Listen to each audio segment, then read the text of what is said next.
Hola a todos y bienvenidos a una nueva sesión de lectura. Para esta lectura me dispongo a leer parte de un capítulo de El Silmarillion, de J.R.R. Tolkien. Forma parte y explica los orígenes del universo del Señor de los Anillos, que fue su obra más famosa, e imagino que todos conoceréis. Pasa una cosa graciosa con El Señor de los Anillos y yo esta semana, y es que estoy enganchadísimo. Llevo una racha con El Señor de los Anillos que no me lo puedo creer ni yo. Y consulto las páginas web que indican información y absolutamente todos los detalles de las películas de Peter Jackson e incluso de las películas animadas de Ralph Bakshi y de Bash y de... ¿Cómo era? ¿Rankin y Bash? No sé, sé que ha habido en total unas 3 películas animadas del Señor de los Anillos, cubriendo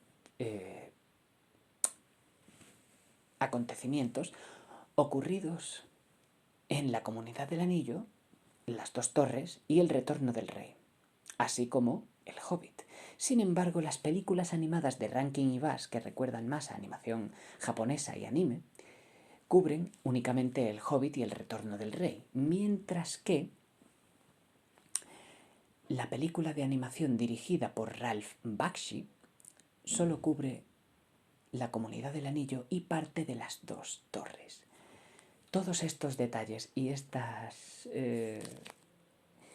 tipo de conocimientos los estoy consultando un mogollón en estas semanas que están ocurriendo porque estoy enganchadísimo al Señor de los Anillos. Resulta que estoy jugando también El Señor de los Anillos, la Guerra del Norte, y me resulta bastante interesante. Pero no quiero distraeros más. Vamos a proceder a leer.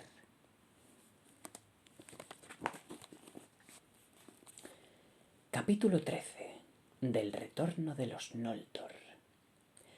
Se ha dicho que Fëanor y sus hijos fueron los primeros de los exiliados en llegar a la Tierra Media y desembarcaron en el yermo de Lamoth, el Gran Eco, en las costas extremas del estuario de Drengist.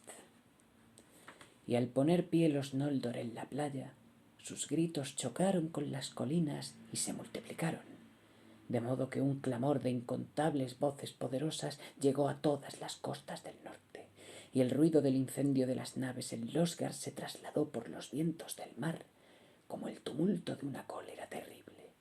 Y a lo lejos, todos los que oyeron el sonido quedaron azorados. Ahora bien, no solo Fingolfin, a quien Fëanor había abandonado en Aramán, vio las llamas de ese incendio, sino también los orcos y los vigías de Morgoth.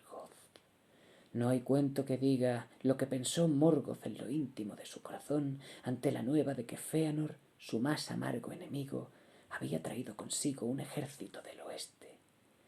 Puede que no le temiera todavía demasiado, porque no había probado todavía las espadas de los Noldor, y pronto se vio que intentaría rechazarlos y devolverlos al mar. Bajo las frías estrellas, antes de que se levantara la luna, las huestes de Fëanor avanzaron a lo largo del prolongado estuario de Drengist, que horadaba las colinas del eco de Ered Lomin, y pasaron así de las costas a la gran tierra de Hithlum, y llegaron por fin al gran lago de Mithrim, y acamparon en el lugar que tiene este mismo nombre, alzando las tiendas en la orilla septentrional. Pero el ejército de Morgoth, alborotado por el tumulto del Lamoth y la luz del incendio de Losgard, avanzó por los pasos de Ered Weathrin, las montañas de la sombra, y atacó de súbito a Fëanor, antes de que el campamento estuviese del todo levantado y defendido. Y allí, en los campos grises de Mithrim, se libró la segunda batalla de las guerras de Beleriand. Dagor Nuin Gileath se la llamó, la batalla bajo las estrellas, porque la luna no se había elevado todavía y fue muy afamada en los cantos. Los Noldor, aunque excedidos en número y sorprendidos de improviso, no tardaron en imponerse, pues la luz de Amán no se les había nublado todavía en los ojos, y eran fuertes y rápidos. furiosos si los arrebataba la cólera y de espadas largas y terribles. Los orcos huyeron delante de ellos y fueron expulsados de Mithrim en medio de una gran matanza y perseguidos por sobre las montañas de la sombra hasta la gran llanura de Ardgalen, al norte de Dorthonion. Allí los ejércitos de Morgoth, que habían avanzado hacia el sur al valle del Sirion y sitiado a Círdan en los puertos de las Falas, acudieron a ayudarlos y quedaron atrapados en la ruina de los orcos, porque Celegorm, hijo de Fëanor, advirtiendo que habían llegado, los atacó de flanco con una parte de las huestes élficas y bajando sobre ellos desde las colinas próximas a Eithel Sirion, los empujó hasta el marjal de Serek. Malas, por cierto, fueron las nuevas que por fin llegaron a Angband y Morgoth se sintió consternado. 10 días duró esa batalla, y de todas las huestes que había destinado a la conquista de Beleriand, solo regresó un puñado de supervivientes. No obstante, había razones para que sintiera una gran alegría, pero él no las conoció hasta después de un tiempo, porque Fëanor, arrastrado por la furia, no quiso detenerse y se precipitó detrás del resto de los orcos, pensando así llegar hasta el mismo Morgoth, y rió fuerte mientras esgrimía la espada, contento por haber desafiado la cólera de los Valar y los males del camino, y por ver llegada al fin la hora de la venganza.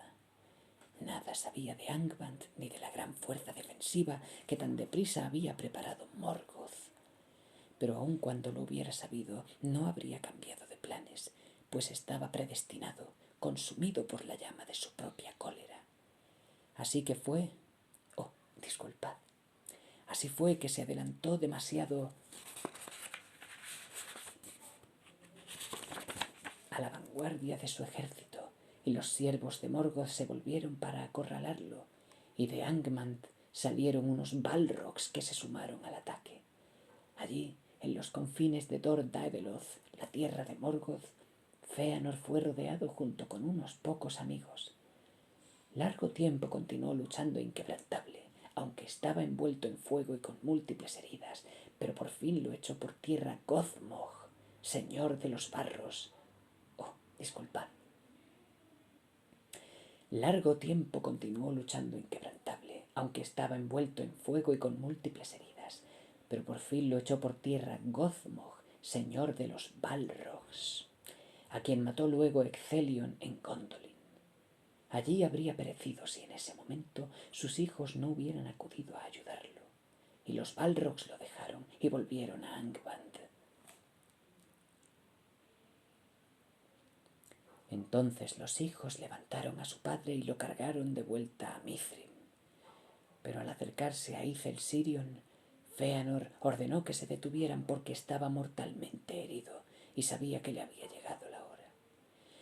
Y desde las laderas de Ereth Wethrin, contemplando por última vez las cumbres lejanas de Fangorhrim, la más poderosa de las torres de la Tierra Media, supo con la presencia de la muerte que jamás poder alguno de los Noldor podría derribarla, pero maldijo 3 veces el nombre de Morgoth y encomendó a sus hijos atenerse al juramento y vengar la muerte de su padre.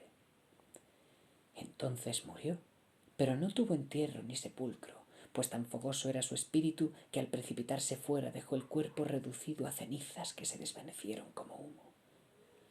Pero nunca reapareció en Arda, ni abandonó las estancias de mandos.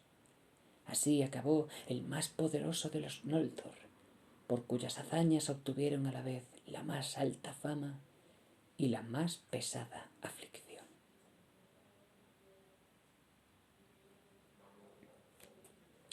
Ahora bien, en Mithrim habitaban los elfos grises, pueblo de Beleriand que había errado hacia el norte por sobre las montañas. Y los Noldor los recibieron allí con alegría, como a parientes que no veían desde hacía mucho, aunque les costó entenderse al principio, pues en el largo tiempo en el que habían estado separados las lenguas de los Calacuendi en Valinor y de los Moricuendi en Beleriand se habían distanciado mucho. Por los elfos de Mithrim supieron los Noldor del poder de Elu-Thingol, rey en Doriath, y de la cerca de encantamiento que rodeaba el reino. y las nuevas de estos grandes hechos en el norte llegaron al sur en Menegroth, y a los puertos de Brizombar y Eglarest. Entonces todos los elfos de Beleriand se sintieron asombrados y esperanzados ante la aparición de aquella poderosa parentela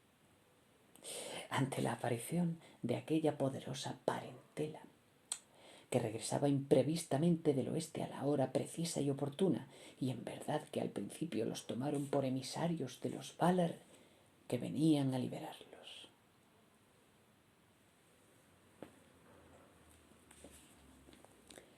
Pero aún a la hora de la muerte de Fëanor llegó una embajada de Morgoth en la que se reconocía derrotado y ofrecía términos de paz. La entrega incluso de uno de los Silmarils. Entonces Maedhros el Alto, el hijo mayor, aconsejó a sus hermanos que fingieran interesarse en las tratativas y se reunieran con los emisarios de Morgoth en el sitio indicado. Pero a los Noldor les importaba entonces tan poco la buena fe como al mismo Morgoth, por lo que cada embajada acudió con más fuerzas de las convenidas, pero mayores fueron las enviadas por Morgoth y había Balrogs presentes. Maedhros cayó en una emboscada y todos sus acompañantes fueron muertos, pero él mismo fue llevado con vida a Angband por orden de Morgoth. Entonces los hermanos de Maedhros retrocedieron y fortificaron un gran campamento en Hithlum. Pero Morgoth retuvo a Maedhros como rehén y envió a decir que no lo dejaría en libertad a menos que los Noldor olvidaran la guerra y regresaran al oeste o que se alejaran de Beleriand hacia el sur del mundo. Pero los hijos de Fëanor sabían que Morgoth los traicionaría y no liberaría a Maedhros en ninguna circunstancia, y además estaban obligados por el juramento y nunca dejarían de luchar contra el enemigo. Por tanto, Morgoth tomó a Maedhros y lo colgó de lo alto de un precipicio. Disculpa. Por tanto, Morgoth tomó a Maedhros y lo colgó de lo alto de un precipicio de Zangordrim y lo sujetó a la roca por la muñeca de la mano derecha con una banda de acero.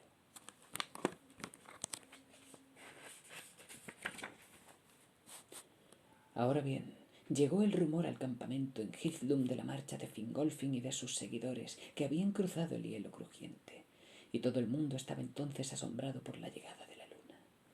Pero cuando las huestes de Fingolfin entraron en Mithrim, el sol se levantó flameante en el oeste, y Fingolfin desplegó los estandartes azules y plateados e hizo sonar los cuernos, y las flores se abrieron delante de él mientras marchaba, y las edades de las estrellas habían concluido. Ante la elevación de la gran luz, los siervos de Morgoth huyeron a Angband y Fingolfin avanzó libremente a través de la fortaleza de Dor Daedeloth, mientras el enemigo se escondía bajo tierra. Entonces los elfos golpearon las puertas de Angband y el reto de las trompetas sacudió las torres de Zangordrim. Y Maedhros las oyó en medio de su tormento y gritó con fuerza, pero la voz se le perdió entre los ecos de la montaña.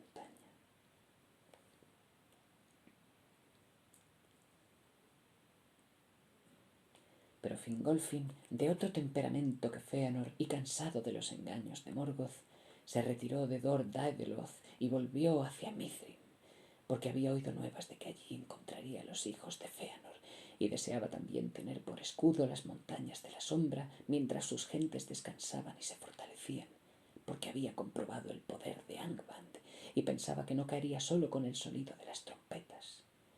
Por lo tanto, al llegar al fin a Hithlum, levantó su primer campamento y morada junto a las orillas septentrionales del lago Mithrim. No había amor por la casa de Fëanor en el corazón de los que seguían a Fingolfin, pues grande había sido la agonía de los que soportaron el cruce del hielo, y Fingolfin consideraba a los hijos cómplices del padre. Era posible entonces que las huestes se enfrentaran, pero aunque habían tenido graves pérdidas a lo largo del camino, el pueblo de Fingolfin y de Finrod, hijo de Finarfin, era aún más numeroso que los seguidores de Fëanor, y estos ahora se retiraron mudándose a las orillas australes, y el lago se extendía entre ellos. Mucha de la gente de Fëanor se había arrepentido en verdad del incendio de Losgard, y estaban asombrados por el valor con que los amigos abandonados habían cruzado el hielo del norte y les habrían dado la bienvenida, pero callaron por vergüenza.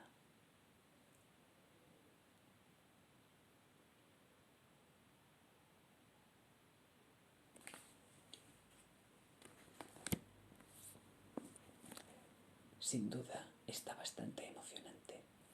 La historia de los elfos Noldor es bastante larga y muy rica en detalles.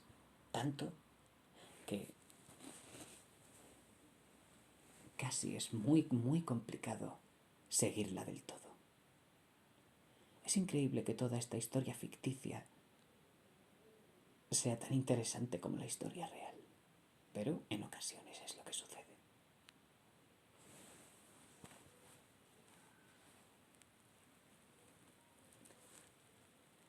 Voy a concluir el vídeo aquí. Espero que os haya relajado mucho. Nos vemos y hasta pronto.